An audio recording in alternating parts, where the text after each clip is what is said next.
के अभाव में कोर्ट ने दी बड़ी राहत। और बिहार उपचुनाव को लेकर महागठबंधन में छिड़ा रार, कांग्रेस के वरिष्ठ नेता और विधायक शकील अहमद का बड़ा बयान। तो रोहतास के ससरा में अनियंत्रित ट्रक और कार में भीषण टक्कर, हादसे में कार सवार 4 लोगों की मौत। लखीमपुर में 8 लोगों की मौत के बाद परिजनों से मिलने जा रहे अखिलेश यादव और प्रियंका गांधी को पुलिस ने हिरासत में लिया।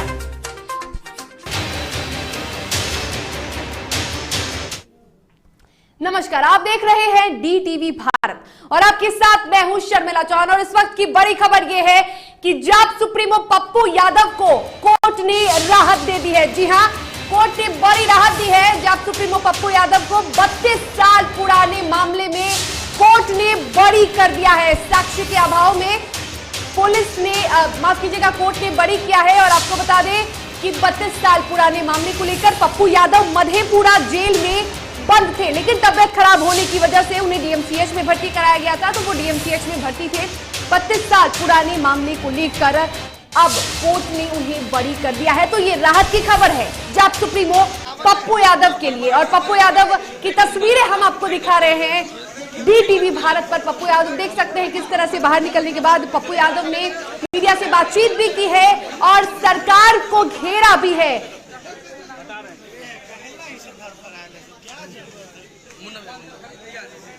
तो तबियत खराब होने की वजह से पप्पू यादव DMCH में भर्ती थे। 4 महीने पहले पप्पू यादव को कोरोना काल के दौरान उन्हें जेल में बंद कर दिया गया था और 32 साल पुराने मामले को लेकर उन्हें जेल में बंद किया गया था। कोर्ट ने उन्हें यह सजा सुनाई थी। वहीं बाहर निकलते ही पप्पू यादव ने बीजेपी पर जोरदार हमला बोला है। पप्पू यादव ने लखीमपुर में जो हादसा हुआ है, जो 8 लोगों की मौत हुई है, उसको लेकर पप्पू यादव ने बीजेपी पर जोरदार हमला बोला है। और पप्पू यादव बाहर आते ही फिर से एक बार एक्शन मोड में आ चुके हैं। बता दें कि कोरोना काल के दौरान पप्पू यादव मरीजों के परिजनों के मसीहा बने हुए थे। और ऐसे में पप्पू यादव पर यह आरोप लगाया गया था कि पप्पू यादव ने कोरोना गाइडलाइंस का पालन नहीं किया है। और 32 साल पुराने एक मामले को लेकर पप्पू यादव को सजा सुनाई गई थी। 4 महीने से पप्पू यादव, करीब 4 महीने से वो जेल में बंद थे। मधेपुरा जेल में उन्हें बंद किया गया था, लेकिन उनकी तबियत खराब होने की वजह से उन्हें DMCH भर्ती किया गया था। बता दें कि पप्पू यादव कई गंभीर बीमारियों से ग्रसित है। और ऐसे में लगातार पप्पू यादव के परिजन भी बिहार सरकार पर यह आरोप लगा रहे थे कि पप्पू यादव को मारने की कोशिश सरकार कर रही है। करोड़ों जनता का आशीर्वाद, मैं इतने जानता हूँ कि सत्य जीतता है। जितना परेशान, टॉर्चर, कुछ न्याय व्यवस्था आज भी जिंदा है, जिसके चलते लोकतंत्र और संविधान पीछे रही है। मेरे जैसे लोगों को, लड़ने वालों को इस देश में कल्याण नहीं है। कहीं पर गाड़ी चढ़ा कर मार दो, कहीं पर गोली से मार दो किसानों को, जहां मन आए वहां मार दो। और किसी को एक रूम में कैद करके मार दो। जब मन आए हरियाणा के बॉर्डर पर मार दो, जब मन आए उत्तर प्रदेश में मार दो। डेमोक्रेसी तो समाप्त हो चुकी, कोई बोलने वाला नहीं। सत्ता पक्ष और विपक्ष कंप्लीट कोलैप्स कर चुका। देश की स्थिति बहुत बुरी है, आपातकाल की है। मैं सिर्फ इतना कहूंगा, सच्चाई की जीत है। जनता के आशीर्वाद से न्याय व्यवस्था ने जो न्याय दिया, मैं भगवान की तरह उनका स्मरण करता हूं। सत्य कभी परेशान नहीं होता। एक ऐसे केस में मुझे 5 महीना रखा गया जिसमें आम आदमी को 1 दिन नहीं रखा जा सकता। बस इन्हें अपनी गलती को छुपाने के लिए पप्पू यादव को मार देना है, इतना ही करना है। कोई विपक्ष है नहीं, आवाज देना नहीं है। लेकिन मैं सिर्फ इतना कहूंगा, जो घटना उत्तर प्रदेश में घटी है, ये लड़ाई आर पार होगी, इसको ख्याल रखिए। तो पप्पू यादव कोर्ट से बाहर निकलते ही एक बार फिर से हमलावर नजर आए और इस बार हमला किया बीजेपी पर। बता दें आपको कि पप्पू यादव कल जेल से बाहर आ जाएंगे। पप्पू यादव को आज बरी कर दिया गया है कोर्ट की तरफ से, क्योंकि उनके खिलाफ कोई भी साक्ष्य कोर्ट को नहीं मिले। साक्ष्य के अभाव में पप्पू यादव को कोर्ट ने रिहा कर दिया है, उन्हें बरी कर दिया है। और ऐसे में बड़ी खबर बड़ी रहा तो पप्पू यादव के लिए है। बिहार में उपचुनाव की भी सरगर्मियां तेज हो चुकी हैं। तो अब देखना यह है कि पप्पू यादव बाहर निकलते किस तरह से एक्शन मोड में आते हैं, क्या कुछ करते हैं पप्पू यादव, ये देखने वाली बात है। तो कोर्ट से निकलते ही पप्पू यादव उग्र हुए। जी हां, पप्पू यादव जैसे ही कोर्ट से निकले वो एक्शन मोड में नजर आए। और यूपी मामले में, उत्तर प्रदेश में जो लखीमपुर में जो मामला हुआ है, जो हादसा हुआ, 8 लोगों की मौत हुई है, उस पर बीजेपी पर इशारों में उन्होंने निशाना साध दिया है। बाहर निकलते ही एक्शन मोड में उन्होंने कहा किसी को जेल, किसी को गाड़ी के नीचे दबाकर मार देंगे। और बड़ी होते ही दरभंगा निकले हैं पप्पू यादव। तो पप्पू यादव दरभंगा के लिए रवाना हो चुके हैं और पप्पू यादव को जल्द ही पप्पू यादव पटना भी आ सकते हैं। पप्पू यादव को कोर्ट में पेशी होनी थी। पप्पू यादव कोर्ट से जैसे ही बाहर निकले वैसे ही पप्पू यादव सरकार पर हमलावर हुए, बीजेपी पर हमलावर हुए।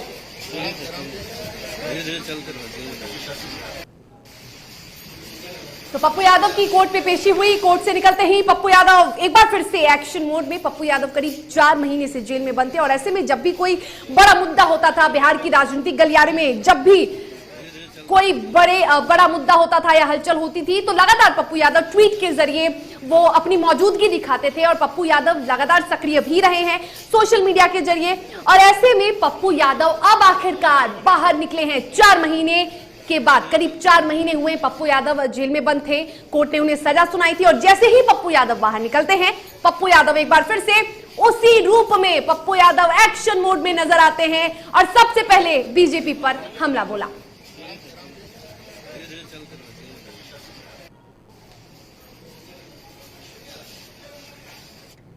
और चलिए, अक्टूबर महीने का पहला जनता दरबार, जी हां, आज पहला सोमवार है, तो ऐसे में अब जनता दरबार सीएम नीतीश कुमार की लगी, जिसमें फरियादियों की शिकायतों का निपटारा मुख्यमंत्री नीतीश कुमार ने किया। मुख्यमंत्री नीतीश कुमार गृह विभाग, राजस्व और भूमि सुधार विभाग, मद्य निषेध, उत्पाद एवं निबंधन विभाग, निगरानी विभाग, खान भूतत्व विभाग और सामान्य प्रशासन विभाग से संबंधित शिकायतों का उन्होंने आज निपटारा किया। उन्होंने जनता की शिकायतों को सुना। मुख्यमंत्री के जनता दरबार में संबंधित विभागों के आला अधिकारी भी मौजूद रहे। सुनवाई के दौरान सीएम नीतीश कुमार ने लोगों की समस्याओं का ऑन स्पॉट समाधान किया।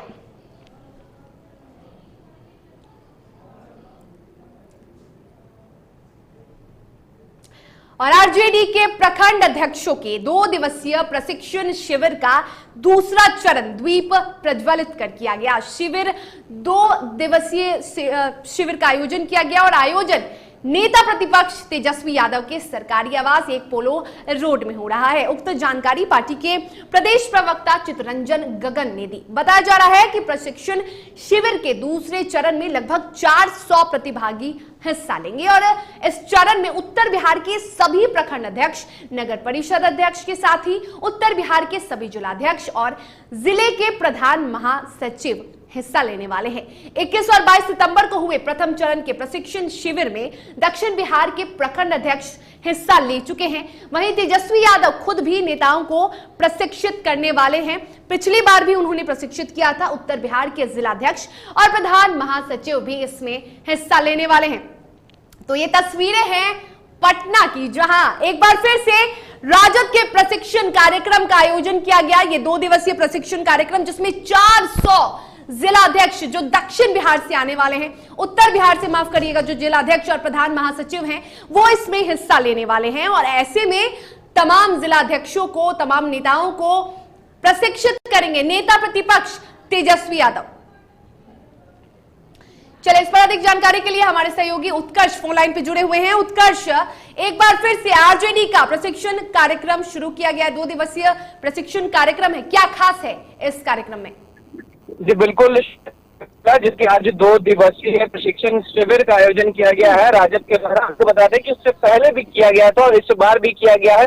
फर्क यही है कि इस बार जिला अध्यक्षों की बैठक हो रही है, जहां पर करीब 400 कार्यकर्ता आए हैं अलग अलग जिलों से और साफ तौर पर संगठन को मजबूत करने की बात कही जा रही है। और साफ तौर पर तेजस्वी यादव ने कहा है कि हम और हमारा संगठन मजबूत तभी सभी सीट पर चुनाव लड़ सकेंगे। अधिक जो कार्यकर्ता है वो राजद के प्रति समर्पित हो जाए। राजद के कार्यकर्ता संगठन से बूथ स्तर पर, पंचायत स्तर पर मजबूत हो। सभी वर्ग, तबके, जाति, धर्म को राजद एक साथ जोड़ेगी। तो कहीं ना कहीं जो उपचुनाव है और आने वाले चुनाव है उसको लेकर भी अब राजद पहले से तैयारी शुरू कर ली है। शर्मिला, बिल्कुल, राजद पहले से ही तैयारी शुरू कर चुकी है और ऐसे में ये जो प्रशिक्षण कार्यक्रम है वो कितना अहम है उत्कर्ष। लगातार जो महासचिव है, जिला अध्यक्ष हैं, उन्हें प्रशिक्षित किया जा रहा है। पहले दक्षिण बिहार के जितने भी कार्यकर्ता थे उन्हें प्रशिक्षित किया और अब उत्तर बिहार के, कितना अहम है ये? जी बिल्कुल शर्मिला, देखिए अहम इसलिए हो जाता है क्योंकि अब जो तस्वीरें नहीं बन के आ रही है जहां पर राजद और कांग्रेस में अब कुछ ठीक नहीं लग रहा है, तो अमूमन उम्मीद जरूर लगाई जा रही है कि आने वाले समय में ये चीजें और ज्यादा खराब हो सकती है और कहीं राजद जो है वो अब अकेले चुनाव लड़ने की कोशिश करे, चाहे वो विधानसभा हो आने वाला या लोकसभा चुनाव हो। तो इन चीजों पर अब तैयारी शुरू कर ली है कि आगे अगर अकेले लड़ने का भी उम्मीद हो तो अपने बूथ स्तर तक जो कार्यकर्ता है वो मौजूद रहे और मजबूती से चुनाव में हिस्सा ले। बिल्कुल, मजबूती से चुनाव में हिस्सा ले और ऐसे में आरजेडी पूरी मजबूती से तैयारी में जुटी हुई है और ऐसा पहली बार हो रहा है जब इतने बड़े पैमाने पर प्रशिक्षण कार्यक्रम का आयोजित किया गया। इसके पहले भी जो प्रशिक्षण कार्यक्रम का आयोजन किया गया उसमें करीब 300 जो लोगों ने, 300 जिलाध्यक्षों ने, जो महासचिव है उन्होंने हिस्सा लिया और आज 400 महासचिव जिलाध्यक्ष हिस्सा लेने वाले हैं। तो बड़े स्तर पे इस कार्यक्रम का आयोजन किया जा रहा है, नेताओं को प्रशिक्षित किया जा रहा है। तमाम जानकारी के लिए आपका बहुत शुक्रिया उत्कर्ष।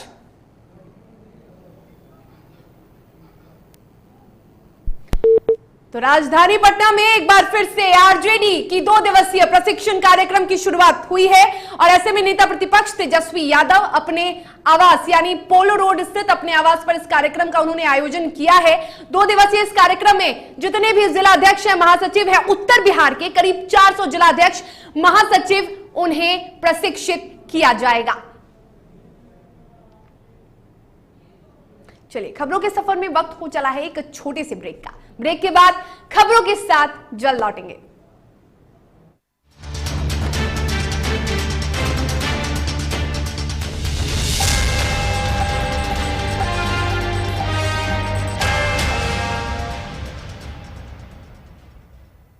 Elite institute. अगर आपके अंदर चाह है तो एलीट आपकी राह है। आईआईटी हो या मेडिकल, आप चाहते हैं अपने आप को उत्कृष्ट दिखाना, आप चाहते हैं खुद को एक आईआईटीएन के रूप में दिखना या मेडिकल के क्षेत्र में आगे बढ़ना, तो एलीट आपके लिए बहुत बड़ी ताकत के साथ आपके सामने है। आइए, खुलिए, बढ़िए, पहुंचिए। Elite institute.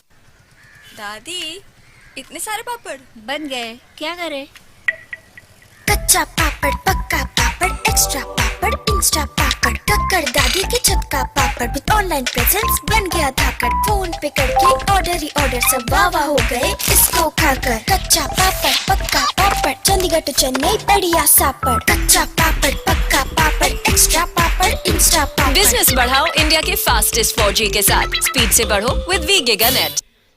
घर चाहिए, मकान चाहिए कि चाहिए दुकान, या फिर चाहिए जमीन जायदाद, वो भी बिना ब्रोकर, बिना कमीशन के,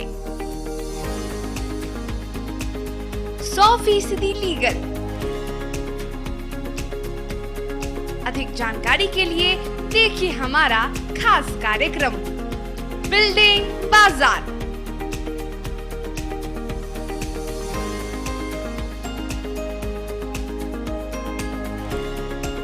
finance expert engineer Madan Gupta के साथ सिर्फ DTV भारत पर, शनिवार और रविवार रात 8:30 बजे।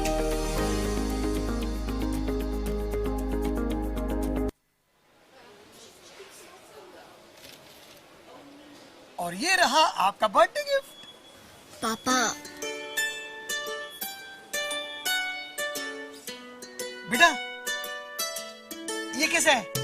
ये दुनिया क्यों न समझे, मेरी दुनिया बदल गई।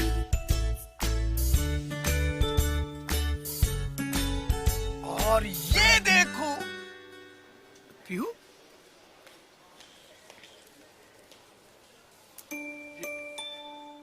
पीहू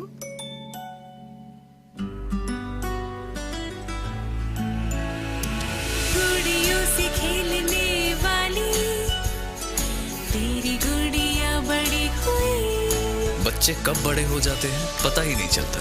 थोड़ा बड़प्पन दिखाइए। रहो सेफ सैनिटरी पैड से खुद को स्वस्थ और सुरक्षित रखने में इनका साथ निभाइए।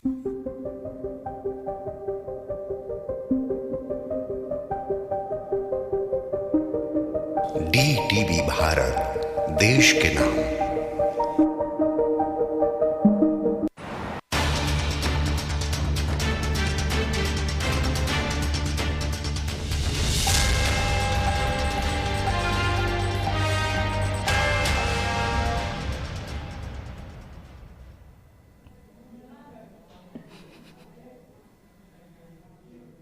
चलिए ब्रेक के बाद एक बार फिर से आप सभी का स्वागत है। सीटों पर रार, जी हां, अब सीटों पर रार छिड़ चुका है, सीटों पर जंग छिड़ चुकी है। महागठबंधन में जो दो तस्वीरें आप मेरे पीछे देख रहे हैं, एक तरफ है जो है लालटेन यानी आरजेडी और दूसरी तरफ है यानी कि कांग्रेस, और दोनों में जंग छिड़ चुकी है। उपचुनाव को लेकर अपने प्रत्याशियों के नाम की घोषणा आरजेडी ने कर दी है दोनों सीटों पर, जिस पर बिहार कांग्रेस के प्रदेश अध्यक्ष मदन मोहन झा ने जोरदार हमला बोला है। उन्होंने आरजेडी पर आरोप लगाते हुए कहा है कि बिना इस बात की जानकारी दिए आरजेडी प्रदेश अध्यक्ष जगदानंद सिंह ने उम्मीदवारों के नाम का ऐलान कर दिया और इसीलिए अब कांग्रेस भी दोनों सीटों पर अपने प्रत्याशियों के नाम का ऐलान करेगी। कौन राजद के नेता शिवानंद तिवारी कहे हैं कि 70 सीट दिए हैं। हमने उनका बयान नहीं देखा। बात हुई थी तो शिवानंद तिवारी नहीं ना है, मान लीजिए जो वो सीनियर लीडर हैं वो क्या बोले इस पर नहीं हमको करना है। तो जो आरजेडी के नेता हैं, लालू प्रसाद जी हैं, तेजस्वी प्रसाद यादव जी हैं, उन लोगों ने तो कोई ऐसा नहीं कहा है। अब बात ये है अगर 70 सीट पर हम लड़े थे तो उसमें कुशेश्वर स्थान भी था। और सबसे बड़ी बात है महागठबंधन का जब कोई बात होता है तो बैठ के निर्णय होगा, नहीं तो सभी लोग अपने अपने हिसाब से स्वतंत्र हैं, जिनको जो लड़ना होगा लड़ेंगे। आरजेडी के प्रदेश अध्यक्ष हैं जगदानंद सिंह, उन्होंने कहा है कि आपसे बात हुई है हमारी, उसके बाद ही हमने नाम की घोषणा की है। जगता बाबू से मेरी बातचीत हुई थी कल सुबह, कैंडिडेट पर नहीं हुई थी, न ये बात हुई थी जो दोनों सीट हम लड़ेंगे। उन्होंने मेरे कैंडिडेट पर कुछ बात कहा था, हम बोले सीट तो मेरा है, उस पर तो बैठ के बात होगा। और कैंडिडेट अगर मेरा कैंडिडेट कोई आप पूछ रहे हैं तो आप भी न बताइएगा जो आपके कैंडिडेट कौन हैं। अगर डॉक्टर अशोक कुमार जी से कोई बेहतर कैंडिडेट कुशेश्वर स्थान में आपके पास है तो आप हमको बता दीजिए, हमको भी नाम महागठबंधन में है तो मुझे भी यह हक है। या आप मेरे कैंडिडेट का नाम पूछिएगा तो हम भी आपसे पूछेंगे। मेरा इतना बात उनसे हुआ है, इसमें कहीं कोई दो बात नहीं। बोले ठीक है हम बात करते हैं। कब ऐलान आप लोग कब कर रहे हैं सर? क्योंकि कल तक करेंगे। कल तक पक्का हो जाएगा। दोनों केंद्र पे निर्भर है, मतलब कि आला कमान से बात होगी। निश्चित रूप से आला कमान से बात होगी, या बात हो भी रही है। दोनों सीटों पर होगा सर ऐलान? एक सीट तो फाइनल है, हम समझते हैं दूसरा सीट भी हम लोग लड़ेंगे ही, क्योंकि आला कमान से जो बात हुई है, वहाँ के लोगों से जो मेरी बातचीत कल 5 बजे के बाद से हो रही है, कांग्रेसियों की मंशा है उस सीट पर भी लड़ने की। मैंने उनके मनोभावना से कांग्रेस आला कमान को अवगत करा दिया है। कौन राजद के नेता? शिवानंद तिवारी कहे हैं कि और बिहार उपचुनाव में उम्मीदवारों को लेकर महागठबंधन में रार छिड़ चुका है। दरअसल मुंगेर की तारापुर और दरभंगा के कुशेश्वर स्थान सीट को लेकर महागठबंधन की ओर से आरजेडी ने अपने उम्मीदवारों के नाम का ऐलान कर दिया, जिसको अब कांग्रेस भी आरजेडी पर इसको लेकर हमलावर है। और इसी कड़ी में कांग्रेस के वरिष्ठ नेता और विधायक शकील अहमद शाह ने हमला बोला है। उन्होंने कहा कि आरजेडी महागठबंधन धर्म का पालन नहीं कर रही है। राष्ट्रीय जनता दल ने ये गठबंधन तोड़ा है तो धर्म तो उन्होंने नहीं निभाया। मेरा तो ये मानना रहा है, मैं मानता भी उस तरह से हूँ कि भारतीय जनता पार्टी के साथ जो वैचारिक लड़ाई लड़ना है, संघर्ष करना है, उसमें राष्ट्रीय जनता दल पीछे हो रहा है। सवाल सीटों का नहीं है, सवाल यह है कि आज के दिन में जो देश के सामने चैलेंजेस है, उस चैलेंजेस के साथ किस तरह से सामना करना है, यह है लड़ाई। और राष्ट्रीय जनता दल को मैं देख रहा हूं बहुत दिनों से कि वो ये लड़ाई लड़ने में सक्षम नहीं हो पा रहा है। ये दिक्कत की बात है। और कैमूर जिले के दुर्गावती प्रखंड के सावट गांव में बूथ संख्या 147 पर जिला परिषद के लिए शांतिपूर्वक रीपोल शुरू हुआ। गौरतलब है कि बीते 1 अक्टूबर को मोहनिया के बाजार समिति में दुर्गावती प्रखंड के दूसरे चरण के 6 पदों का मतगणना किया जा रहा था। वहीं दुर्गावती प्रखंड जिला परिषद पद की काउंटिंग भी सही प्रक्रिया में चल रही थी, लेकिन बूथ संख्या 147 की ईवीएम में तकनीकी समस्या आने के कारण मतगणना सफल नहीं हो सकी। वहीं मतगणना सफल नहीं होने के कारण चुनाव आयोग ने रीपोल कराने का निर्णय लिया है। आपको जानकारी होगा कि ईवीएम में कुछ तकनीकी कारण से गड़बड़ी हो गया था, तो उस कारण रीपोल किया गया है निर्वाचन आयोग के निर्देश पे। तो अभी रीपोलिंग चल ही रहा है। अभी तक मतलब कितना परसेंटेज हुआ होगा? ये तो आपको क्लियर प्रिसाइडिंग ऑफिसर बताए होंगे, लेकिन सुबह तक लगभग हम लोग जब तक आए थे 100 से ऊपर वोट हो चुका था। सुरक्षा व्यवस्था का क्या इंतजाम है? सुरक्षा व्यवस्था 2 डीएसपी रैंक के हैं और एक हम भी हैं, हमारे साथ सेक्टर मजिस्ट्रेट में अंचलाधिकारी हैं, तो इंतजाम हमारे तरफ से पुख्ता किया गया है। और अब नजर डालेंगे झारखंड की खबरों पर। वैश्विक महामारी कोरोना त्रासदी का दंश इंसान के साथ अब देवी देवताओं को भी झेलना पड़ रहा है। वहीं पिछले 2 साल से लगभग सारे धार्मिक अनुष्ठान और पर्व त्योहारों पर इस त्रासदी का असर पड़ा है और हर धर्म के लोगों को खुलकर पर्व त्योहार मनाने की पाबंदियां झेलनी पड़ रही है। वहीं सनातन धर्म मानने वालों के लिए सबसे बड़ा पर्व दशहरा आने वाला है, जिसको लेकर सरकार ने कई गाइडलाइंस जारी किया है, जिसमें कई पाबंदियों के साथ दुर्गा पूजा का आयोजन किया जाना है।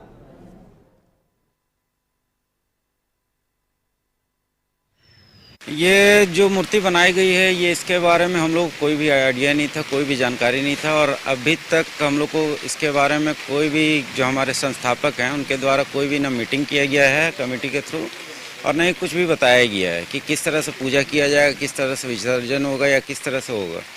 और इसको लेके हम लोग उनसे बात करना चाह रहे हैं, मगर वो इस मैटर पे कोई बात ही नहीं करना चाह रहे हम लोग से। इस पूजा की शुरुआत 2013 में हुई। ये आपका 9 साल हो रहा है 2021 में इस पूजा को। सबसे पहले बात जो है, जो संस्थापक है जिन्होंने यहाँ पे जो है ये पूजा लेकर के यहाँ पे आए हैं, उनका कहना था कि उनका मन्नत था 10 साल का कि 10वां साल में वो सबसे बड़ा मूर्ति बनाएंगे, तो ये उनका मन्नत के हिसाब से उसे बनाया गया। लेकिन इसके बारे में कमेटी के किसी भी पदाधिकारी या सदस्य को कोई जानकारी नहीं थी। और ताज का दीदार करने आए पर्यटकों में जमकर विवाद हुआ, जिसका वीडियो अब तेजी से वायरल हो रहा है। आपको बता दें कि ताजमहल के पूर्वी गेट पर अव्यवस्थाओं के चलते ये विवाद हुआ। सूत्रों के हवाले से ये भी खबर आ रही है कि विवाद के समय ताज सुरक्षा का एक भी पुलिसकर्मी मौजूद नहीं था। अब वीडियो वायरल होने के बाद पर्यटकों की सुरक्षा पर जमकर सवाल उठाए जा रहे हैं।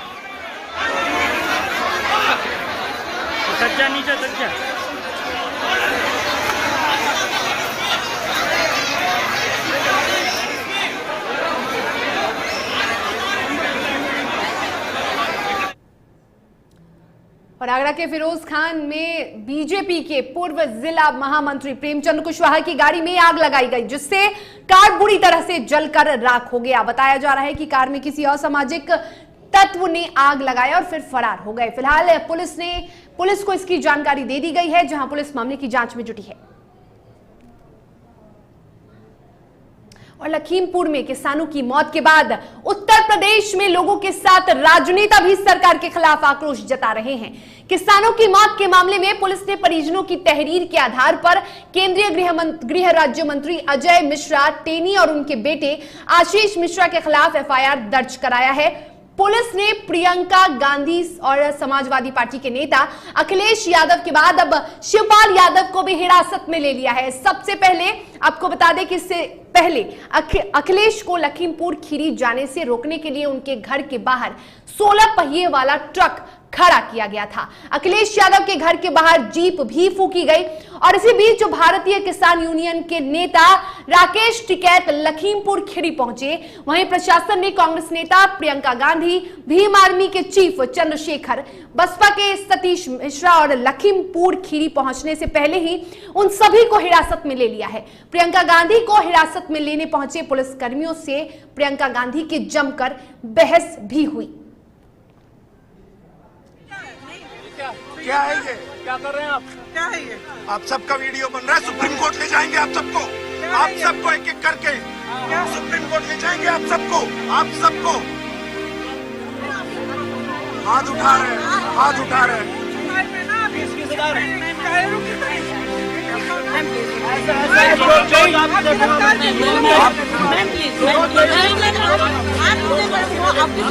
मैडम सुप्रीम कोर्ट ले जाएंगे आपको, सुप्रीम कोर्ट ले जाएंगे। आपका नाम नोट किया है, आप सबका नाम नोट किया है। ठीक है, अगर आप हमें लेके ले जाइए, आप हमें लेकिन एक महत्वपूर्ण पद है, इनकी सुरक्षा की जिम्मेदारी हमारी है।